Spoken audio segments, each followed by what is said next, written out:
My name is Matthew Gagliotti, and I'm the head of the Justice Department's Criminal Division. Thank you all for joining us today as we announce the largest coordinated healthcare fraud takedown in the history of the Department of Justice. Today marks a decisive moment in our fight to protect American taxpayers from fraudsters and to defend the integrity of America's healthcare system.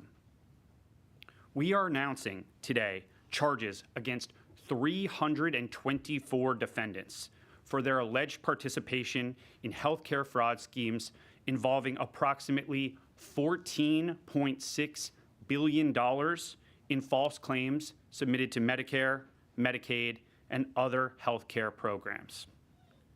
In a takedown this large, I can't possibly describe all of the work that went into dismantling each scheme, but there are 4 key points that bear emphasizing.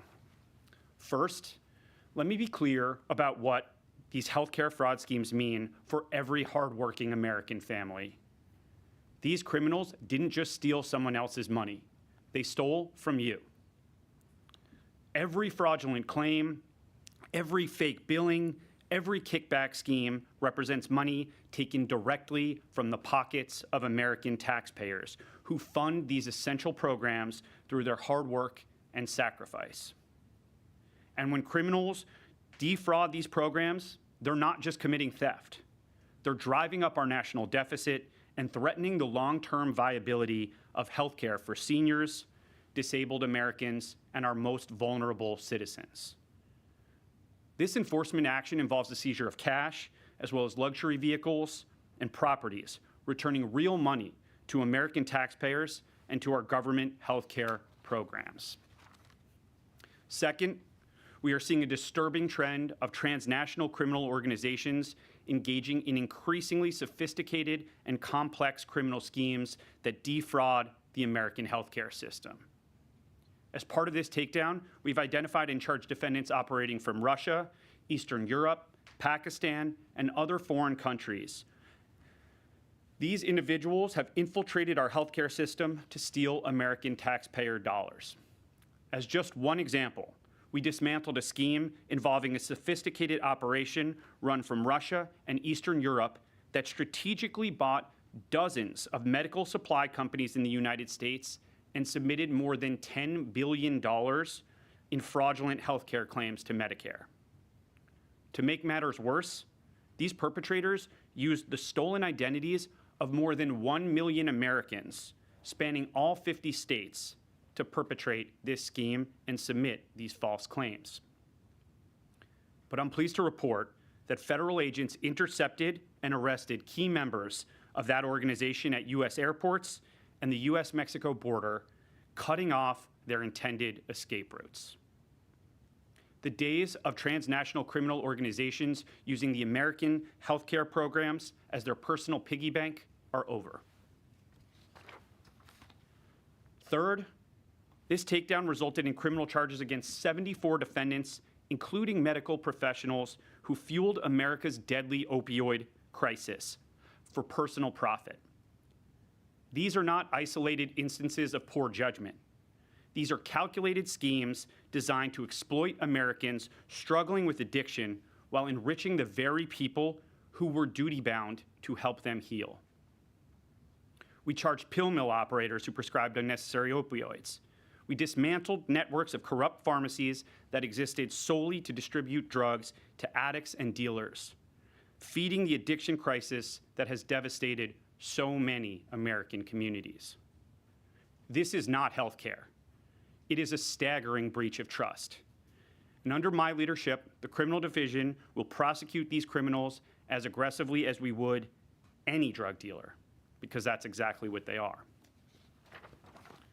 Fourth, many of the defendants charged as part of this takedown specifically targeted our most vulnerable citizens, elderly Americans in nursing homes, individuals with disabilities, those battling serious illnesses, and more.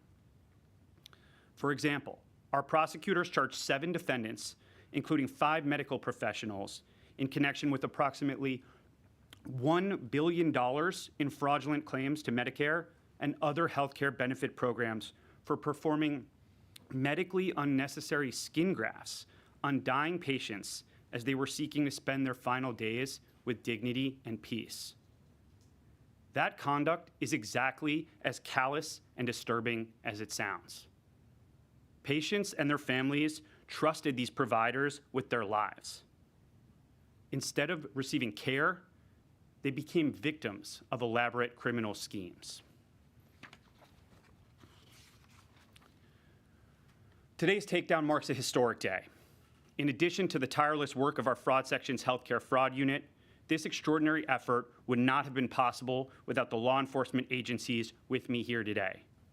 Health and Human Services, Centers for Medicare and Medicaid Services, the Federal Bureau of Investigation, and the Drug Enforcement Administration. And of course, countless partners across the federal, state, and local law enforcement community and dozens of United States attorneys' offices. Thank you to all who made today possible. Now, despite these historic achievements, we aren't resting on our laurels. We're making advancements to stay ahead of their criminals and their illicit schemes. That is why today I'm also announcing that we are working with our partners at FBI, HHS OIG, and other federal agencies to create a healthcare data fusion center to revolutionize how we detect, investigate, and prosecute healthcare fraud. These efforts will be led by the Criminal Division, specifically the Fraud Section's Healthcare Fraud Unit, and comprised of data specialists from the unit's data analytics team. The Fusion Center will break down information silos using coordinated data analysis to enable our investigative teams to quickly identify and dismantle emerging fraud schemes, preventing money from going out the door. Today's enforcement action represents the largest healthcare fraud takedown in American history. But it's not the end. It's the beginning of a new era of aggressive prosecution and data-driven prevention. Thank you. I'll now turn it over to Acting Inspector General Juliet T. Hodgkins, Department of Health and Human Services, Office of the Inspector General.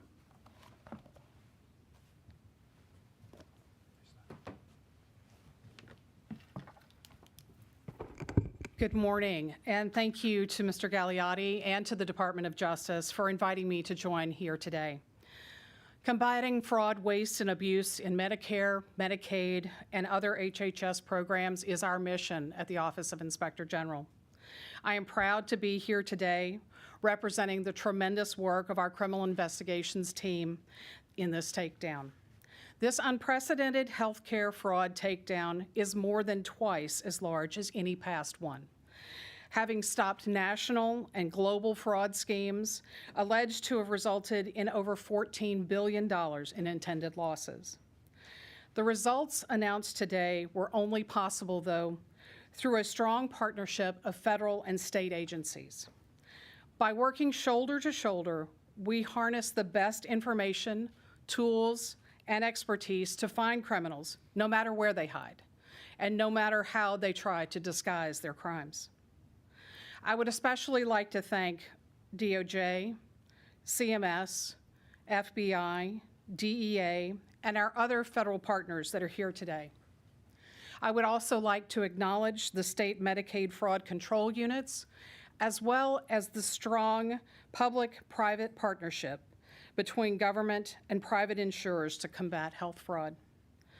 Simply put, criminals go where the money is.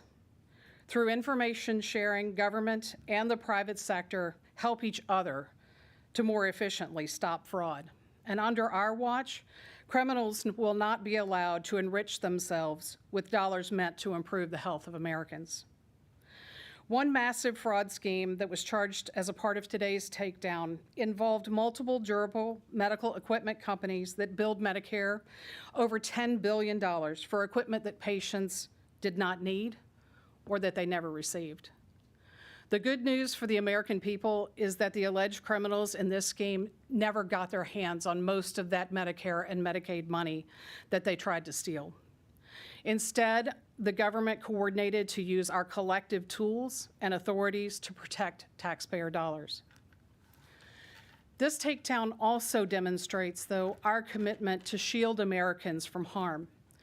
The actions taken by our partnership stopped individuals and entities that were alleged to have used stolen medical identities from over 1 million patients to submit false claims. They preyed on patients who needed addiction services, billing for treatment that was never received. They illegally diverted prescription opioids, millions of pills that continue to fuel the devastating opioid epidemic. But as fraud schemes span borders and jurisdictions, OIG and our partners respond quickly and effectively. And as fraud schemes increasingly exploit technology, we use cutting-edge investigative methods to detect fraud, prevent losses, and protect patients. Before I close today, I must take a moment to applaud the exceptional work of the dedicated OIG professionals that participated in this takedown. Every day, these outstanding law enforcement professionals do the dangerous work of holding criminals accountable. Thank you for your service to the American people. Thank you so much, and I will turn the microphone over now to Dr. Mehmet Oz, the CMS Administrator. Let me put on my clinician's hat first, because it is my culture, my story. I'm a heart surgeon. And when I hear about this fraud, I think about patients who have trusted us, people who are at their most vulnerable time looking for the protection of our services. And too often, these criminal entities have tried to pierce that trust. When you walk into the Health and Human Services building not far from here, there's a quote from Hubert Humphrey, from whom the building is named, and it says, "It is the moral obligation of government," that's what we're doing here today, it's the moral obligation of government to protect those who are at the dawn of their life, our children, those at the twilight of their life, our seniors, and those living in the shadows, folks who are having trouble, like the substance use disorder mentioned a second ago by Juliet. I want to applaud all the agencies that collaborated today, because when President Trump signed the executive order on fraud, waste, and abuse, a pledge to crush this reality, this is exactly what he had in mind. At Health and Human Services, under leadership of Secretary Kennedy, we have strived to break down barriers and silos in every way possible. What you're witnessing on stage today is exactly that. The American government at its best, making sure all of us work together for the same common purpose, in this case, especially, expressly to protect those who are our most vulnerable. Because all great societies are judged by how they take care of those who are vulnerable, and we are great people. We will do that. So to the OIG, the DOJ, who's hosting us, the FBI, DEA, and other agencies that were engaged. And let me ask Kim stand in the back. Kim Grant runs, Chief Operating Officer and Deputy Administrator at CMS. She runs the fraud unit, and I will speak about some of the work she and her team have been doing in my comments today. It is, and you'll hear this said by all of us, and we should, the largest Department of Justice healthcare fraud takedown in history. The fact that it's even possible that you could have $15 billion to play in this endeavor is shameful. But that's how we're being attacked now, and it's not done by small-time operators. As you're hearing about and you will read about, these are organized syndicates who are designing to hurt America. And why do they hurt our healthcare system? Well, CMS is probably the largest target of all, responsible for about $1.7 trillion of disbursements. So it's a big target on our side. And they can pierce the veil of protection by just getting identifier numbers from our seniors or Medicaid recipients or others, and thus use those tools, use you, the American people, to hurt us. What we're doing today is changing the paradigm. Not just going after bad guys and putting them behind bars, but actually getting ahead of these schemes so the money never leaves our bank account. Because by the time we find out that these criminals have stolen and the money has left the building, it's already offshore somewhere in some foreign country's vaults where foreign leaders are rejoicing in the fact they took advantage of the American people. That's why we use the word crushing fraud, waste, and abuse. Because this is not just a nice thing to do in an accounting pickup that we can claw back money. It doesn't happen that easily. And this is a modern era. There are modern tools being used to attack us, and we need even more modern ways, including AI, which I'll speak about in a second, to take them down. The oversight has to be unrelenting. We can never let our guard down. While we're sitting in here right now, there's hundreds of thousands, probably millions of efforts being made to hack into CMS and our system, and we have systems designed to prevent that, to make sure the people who need us the most will find that we're there to protect them. The CMS Fraud War Room that I want to announce that Kim is going to lead is an effort as an example of this. It's prevented most of the fraudulent efforts to take money out of our agency. So most of the money never left the door, so most of the money was never stolen, even though we know you were trying to do it. And when I speak to you, when the president signed that executive order, he put a bunch of sheriffs, new sheriffs in town. And that's what you're looking at on stage today and many others like us who are not going to tolerate this anymore. We're stopping stolen taxpayer money from leaving the door, stopping it in its tracks. Just when I was leaving the room today, the offices today, I was hearing about over $100 million that we've stopped from leaving the agency just in the past few weeks. There are 27 providers that are under active prepayment review, which means we're not going to pay their money until we verify that they're actually doing their jobs correctly. There's examples from telemed schemes in Florida with clinics billing for activities that they're not really, we don't believe, providing. There's a cardiology provider, and please help me understand this, who's providing cardiology services in person in Georgia and Nevada at the same time on the same day. Unless teleporting is being made feasible, not possible, but it happens. The audacity to think you could get away with this highlights the fact that folks believe they could have taken advantage of the agency in the past. We're going to make sure it doesn't happen again. There are mental health clinics, listen carefully, mental health clinics providing skin substitute placement on their patients. Again, you're dealing with ulcers in a mental health clinic. These services are provided by an anesthesiologist. Improbable. Money's not leaving the building. You're going to have to prove to me that there's a clinical benefit of a psychiatrist telling an anesthesiologist to put a surgical graft on a patient. It's not going to happen. We need your help. That's my big plea. We need your help, the American people. Why? Over half of the whistleblower tips that we get are for healthcare fraud, and over half of the fraud against our government is in healthcare. So we need your help, both to protect your own important information. Don't give it away because con artists come to your door and try to get it, but give us tips. You're going to hear all of us share opportunities that we have, but it only happens in healthcare because we know we have allies, the American people. We provide care to 68 million Medicare beneficiaries.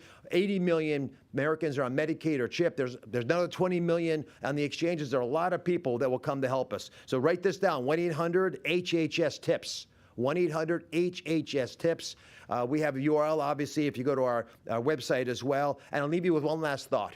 In addition to the massive fraud, especially from foreign entities trying to invade America using their financial tools and criminal mindsets, we also have 25% of all of our money being spent probably subject to abuse, and that's not fraud. This is abuse and waste. Money not being used wisely. We just launched a new model called WISER with the Centers for Medicare and Medicaid Innovation under Abe Sutton that is looking at ways for us to identify inappropriate use of services that are wasteful and should not be offered to the American people because they could hurt them.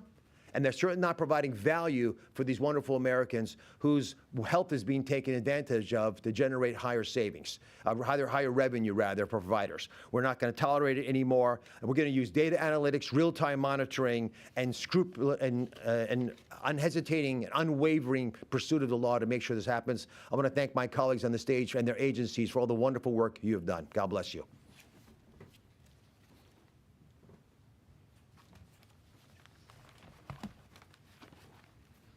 Good morning. Hello, my name is Christopher Delzato, and I'm the Acting Deputy Assistant Director for the FBI's Criminal Investigative Division that handles healthcare fraud. I want to echo what our speakers have said already and thank everybody who made this takedown possible. Healthcare fraud is not a victimless crime. Every dollar stolen through deceitful billing or unnecessary procedures is a dollar taken away from patients who truly need care and taxpayers who fund these critical programs. Schemes like those we're announcing today drive medical costs up, strain federal health care budgets, and ultimately impact every American who relies on Medicare, Medicaid, and other public and private insurance programs. It's also not just about financial losses. It's about patients being exposed to unnecessary procedures, false diagnoses, and delayed care. That kind of exploitation isn't just unethical, It's dangerous and has no place in our healthcare system. We can't tackle healthcare fraud of this scale alone. It requires a united response. That's why strong partnerships are at the heart of what we do. This initiative is part of a strategic and coordinated effort with the Department of Justice's Healthcare Fraud Unit of the Criminal Division's Fraud Section, Health and Human Services, Office of Inspector General, Drug Enforcement Administration, and other federal and state agency partners. From investigators on the ground to analysts tracking intel, forensic accountants tracing financial trails, and prosecutors building cases that will hold up in court, every agency involved plays a critical role. By leveraging these critical partnerships, it allows all of us to share intelligence in real time and connect the dots across multiple jurisdictions, not only in the United States, but around the globe. This initiative brought together expertise from FBI headquarters and 28 field offices across the country working side by side to identify the scope of the fraud and coordinate arrests. From fraudulent billing, COVID relief abuse, and money laundering to prescription drug diversion, these criminal networks are engaged in complex schemes that operate on a global scale, undermining our healthcare systems and fueling broader transnational criminal activity. The investigations announced today speak volumes about our resolve to root out corruption in the healthcare system and hold accountable those who think they can defraud federal programs without being caught. I want to talk about the numbers for a minute because they're not just large, they're impactful. They reflect the scale of the fraud, the reach these criminal networks have, and the urgent need to protect our healthcare system. 324 defendants were charged criminally, including 96 licensed medical professionals, 25 of whom were doctors and charged for their alleged participation in various fraud schemes targeting government and private health insurance programs. Over $14 billion in alleged fraud was billed to Medicare, Medicaid, and private insurance programs. Unfortunately, those numbers represent Americans impacted in every state. Behind the numbers is a web of criminal activity that stretches far beyond our borders. The FBI's Operation Gold Rush resulted in the largest amount of loss charged in a healthcare fraud case brought by the Department of Justice. More than 20 members of a criminal organization based in Russia and elsewhere were charged for their roles in a $10 billion Medicare fraud and international money laundering conspiracy. The organization allegedly used a network of foreign straw owners, including individuals sent into the United States from abroad, who acting at the direction of others overseas, strategically bought dozens of medical supply companies that were enrolled in Medicare and located across the United States. After the organization gained control of the companies, it rapidly submitted billions of dollars in fraudulent healthcare claims that were never ordered by doctors, requested by patients, or provided to anyone. In doing so, the defendants are alleged to have exploited the identities of over 1 million Americans spanning all 50 states by using their confidential medical information to submit the fraudulent claims. This not only illustrates just how global these schemes have become, but how advanced and coordinated they are becoming. In Atlanta, 5 people, including 3 medical professionals, were charged with manipulating the price of skin grafts and forcing services on patients that were not medically necessary. In this case, Medicare was scammed out of $760 million. And in Phoenix, we opened an investigation after receiving a complaint about suspicious billing to Arizona Medicaid. It led us to a network of sober living homes that were supposed to be helping those struggling with drug and alcohol addiction, many of whom were Native Americans. Instead, this was a massive fraud scheme that billed for services that were never actually provided. The sober living home facilities owned by ProMD received more than $560 million for services that were not provided. Those are just some of the investigations that were part of this initiative. As these threats grow more complex and transnational, the FBI and our law enforcement partners must continue to evolve, stay ahead of the curve, and meet the challenges with equal force. Reducing federal healthcare spending, stopping fraud and waste, and controlling costs isn't just about budgets. It's about protecting the integrity of programs millions of Americans depend on. And we will not tolerate those who put personal gain above patient care. Remember, you can always report suspected healthcare fraud to your local FBI office or call 1-800-FBI-TIPS. And we count on you reporting those tips. Your vigilance plays a critical role in helping us uncover fraud, protect patients, and hold offenders accountable. Next, I'll turn it over to the DEA. Good morning, and thank you for being here. Today's announcement represents a landmark victory in the fight against healthcare fraud and the illegal diversion of controlled substances.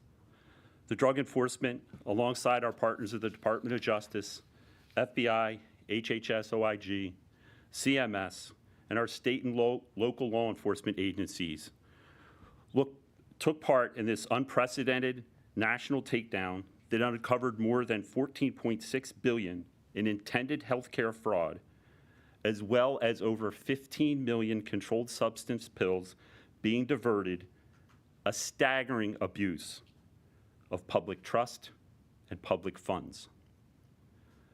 Similar to DEA's core mission of protecting the health and safety of American communities, Americans also put their trust and their lives into the hands of our medical and healthcare professionals. And what we saw in these cases was the very opposite of that mission. Pills ended up on our streets. Pharmacists, doctors, and distributors fueled addiction, endangered lives, and illegally profited off the backs of Americans. DEA's investigations covered doctors, pharmacists, pharmacy owners responsible for the diversion of thousands of controlled substance pills like oxycodone and hydrocodone.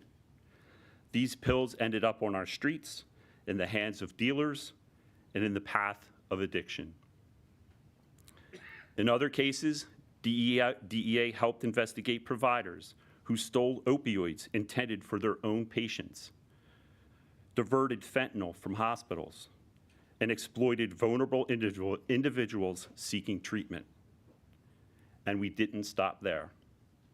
In the last 6 months, DEA has charged 93 administrative cases seeking the revocation of pharmacies, medical practitioners, and distributors' authority to handle and/or prescribe controlled substances. This sends a clear message. If you use your license to harm the public, you will lose it. This takedown also shows how closely drug trafficking and healthcare fraud are intertwined. Whether it's criminal enterprises billing for medically unnecessary opioids or laundering the proceeds from sham clinics and pill mills, DEA is targeting the financial, pharmaceutical, and criminal infrastructure behind the epidemic. As we move forward, DEA will continue to collaborate across government agencies. Together, we are building a smarter, data-driven enforcement model, harnessing the power of artificial intelligence and forensic analytics to stay ahead of criminal actors. To those who think they can hide behind white coats or offshore bank accounts, think again.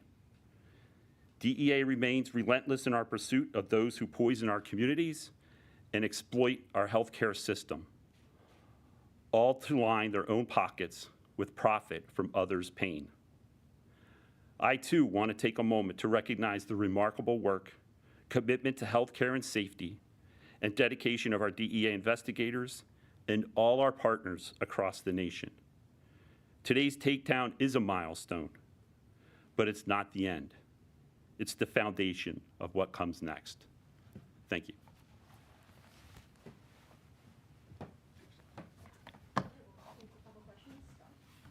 Galliani, you mentioned in your remarks that this involved more than 1 million stolen identities. Any idea of how those identities were stolen, what breach they were part of? Can't identify the specific breach they're part of, but they are on the dark web, among other places. They're internet-based identities that are put up for sale.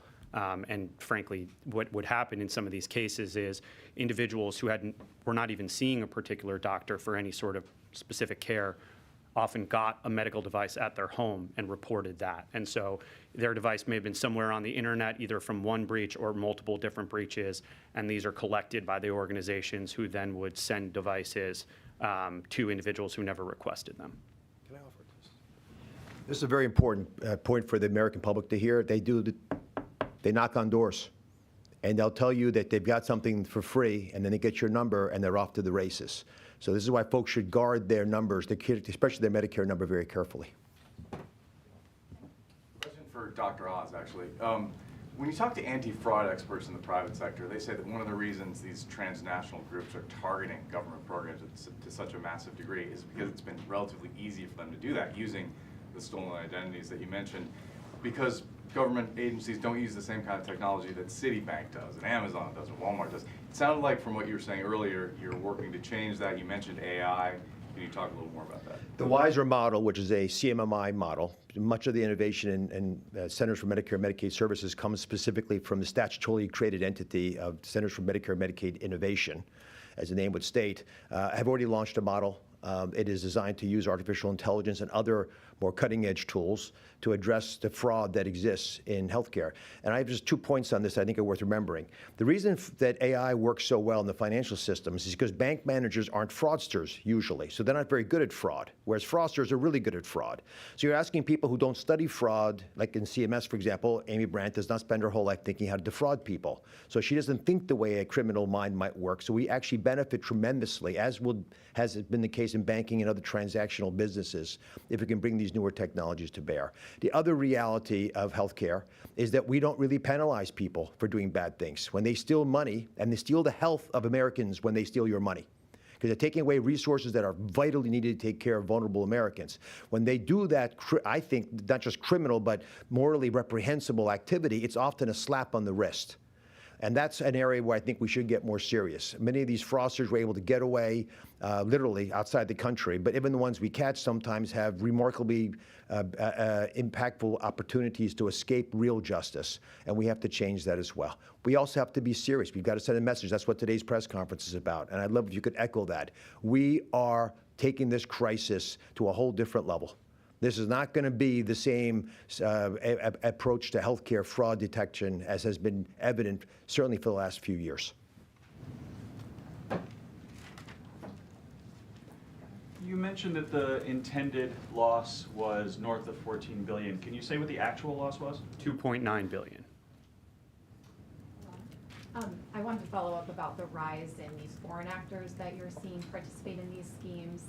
How can you address a little bit more about how the U.S. can combat that when so many of these criminals are beyond the reach of U.S. law enforcement? Yeah, it's a great question. Look, the first thing we need to do is prevent more of the money from going out in the first place. Frankly, $2.9 billion actual loss on $14.6 billion intended loss is pretty good. It's less than a sixth, and we were able to prevent that by getting ahead of schemes early. So the best thing, the best antidote here is prevention rather than enforcement. Second, we're able to capture people who were coming into the United States on temporary bases, some of these straw owners and people who own these companies. Then we need to get serious sentences on these individuals to send that deterrent message. And the third thing we need to do, and which we are doing, is we're fighting for the extradition of many of these individuals. We hope to see them face justice in an American courtroom. So what we need to do, and the goal of all these taken together, is to make sure that people don't view this as some sort of calculated risk. It won't pay off, essentially, if we prevent, if we enforce, and if we get significant sentences. On the transnational element to this, Are these people that are just mostly looking to make as much money as they can, or is there a national security risk too to having people from these transnational groups involved in this fraud? Yeah, we see, so astute question. So basically in some instances we see it's a sheer fraud scheme for money and related purposes, particularly at the lower levels of the pyramids. But we do have individuals who we have concerns about other activity they're connected to. Can you say anything more about that? No. One of these cases involved defense overseas using artificial intelligence to basically create recordings of Medicare beneficiaries. Can you talk about how this AI explosion and the kind of confluence of fraud and how you're kind of marshaling resources to attack that? And separately, Dr. Oz, you mentioned that this is largely about messaging and making clear that this kind of fraud is unacceptable. I wonder, does it undermine that message when President Trump recently pardoned Lawrence Duran, who was convicted in what was at the time the largest Medicare fraud scam in history? Does it undermine that at all? I'll start with your first question. So, yes, we are concerned about the criminals' advancements in technology here, obviously, and it's something that contributed to some of the schemes we saw here. So let me say a little bit more about a work that we're doing on the Data Fusion Center that I think is significant. Basically, a lot of the information that is relevant to stopping these schemes is stored across different government agencies. And what the Data Fusion Center intends to do is put it all in one place so that we can recognize these patterns earlier on. So if you're looking at a graph for some particular kind of back brace, for example, and you see a hockey stick spike in the sales of these in some particular location in Miami, say, that's a very powerful lead for us to go after and to try to root out the problem before it grows. So yes, the criminal schemes are getting more complex, and that's why we need to advance with it. And the Data Fusion Center is a big part of that. And breaking down information silos across agencies is another significant part of it. The president has been very clear that he wants this fraud, waste, and abuse crushed. That's the word that's used. And I'll give you one concrete example of how he has done that. DOJ is not just about cutting waste and fraud within government. DOJ has been actively involved at CMS in helping us address places where fraud is existing that we never thought to look. And that's the kind of opportunity that's created when you actually break silos down, which is probably the single biggest opportunity that this administration has created. Thank you.